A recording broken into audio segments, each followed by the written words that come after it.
এজন্য আল্লাহ রাব্বুল আলামিন কোরআনে কারিমের মধ্যে বলেন, কুল ইয়া ইবাদিয়াল্লাযীনা আসরাফু আলা আনফুসিহিম লা তাকনাতু মির রাহমাতিল্লাহ। আল্লাহ রাব্বুল আলামিন সমস্ত বান্দা বান্দীদেরকে সম্বোধন করে বলেন, ও আমার বান্দা বান্দীরা, তোমরা গুনাহ করে নিজেদের নফসের উপরে জুলুম করেছো, আমি আল্লাহর কাছে আমি আল্লাহর রহমত থেকে তোমরা নিরাশ হয়ো না। আমি আল্লাহ রাব্বুল আলামিন তোমাদের গুনাহগুলোকে মাফ করে দিব, তোমাদের গুনাহগুলোকে আমি ক্ষমা করে দিব।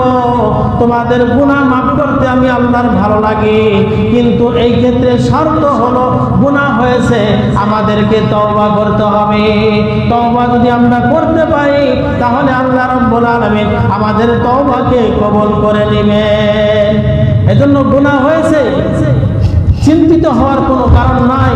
লা তাকনাতু মির রাহমাতিল্লাহ, আল্লাহর রহমত থেকে নিরাশ হয়ো না, আল্লাহর কাছে ক্ষমা চাও, তওবা করো, আল্লাহ রাব্বুল আলামিন তোমাদের তওবাকে ক্ষমা করে দিবেন। এইজন্য বান্দা যদি আল্লাহর কাছে তওবা করেন, আল্লাহ রাব্বুল আলামিন সেই বান্দার প্রতি সন্তুষ্ট হয়ে যান। বান্দা যদি আল্লাহর কাছে তওবা করে, তাহলে হাদিসের মধ্যে আছে, যে ব্যক্তি গুনাহ থেকে তওবা করবে, আত-তাইবু হাবিবুল্লাহ, সেই ব্যক্তি সরাসরি আল্লাহর বন্ধু হয়ে যায়।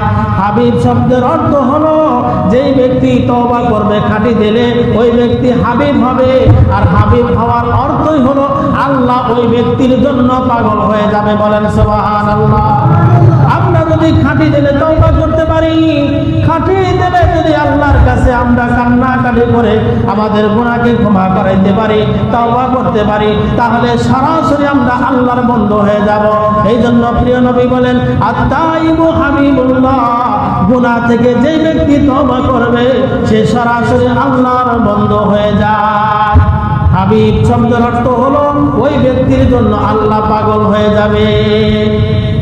পারবো না ইনশাআল্লাহ তওবা করতে?